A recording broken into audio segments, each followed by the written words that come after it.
Attorney general of India एक संवैधानिक post है जिसे क्रिएट किया गया है आर्टिकल 76 के अंतर्गत। इनको अपॉइंट करता है प्रेसिडेंट काउंसिल ऑफ मिनिस्टर के एडवाइस पे अपॉइंट तो करता है और इन्हीं के प्लेजर तक वो पोस्ट पर भी बने रहते हैं। मतलब कि संविधान में इनको रिमूव करने का कोई प्रोसीजर, कोई ग्राउंड नहीं लिखा गया है।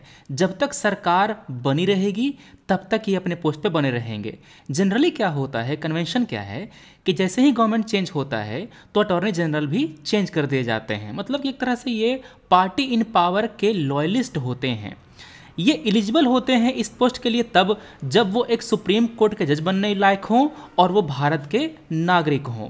इनका टेन्योर भी संविधान के द्वारा फिक्स नहीं किया गया है। जैसे कि मैंने आपको बताया, जब तक सरकार सत्ता में रहेगी तब तक ये उनके लिए काम करते हैं। अटॉर्नी जनरल अपने पद पे बने रहते हैं।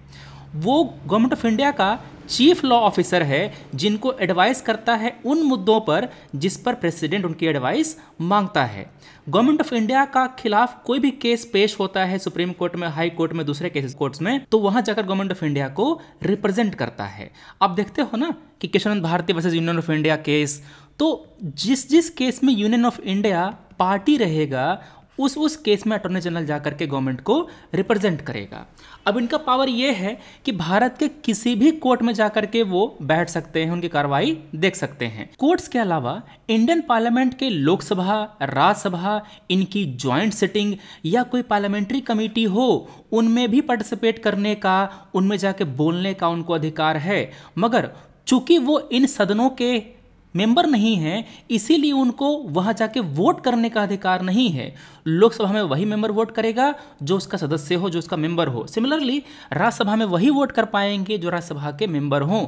चूंकि अटॉर्नी जनरल मेंबर नहीं है तो वो उसमें वोट नहीं कर सकते। मगर जो भी प्रिविलेज और इम्यूनिटी एक एमपी को अवेलेबल होती है, वो सारी प्रिविलेज इम्यूनिटी एक अटॉर्नी जनरल को भी अवेलेबल होती है।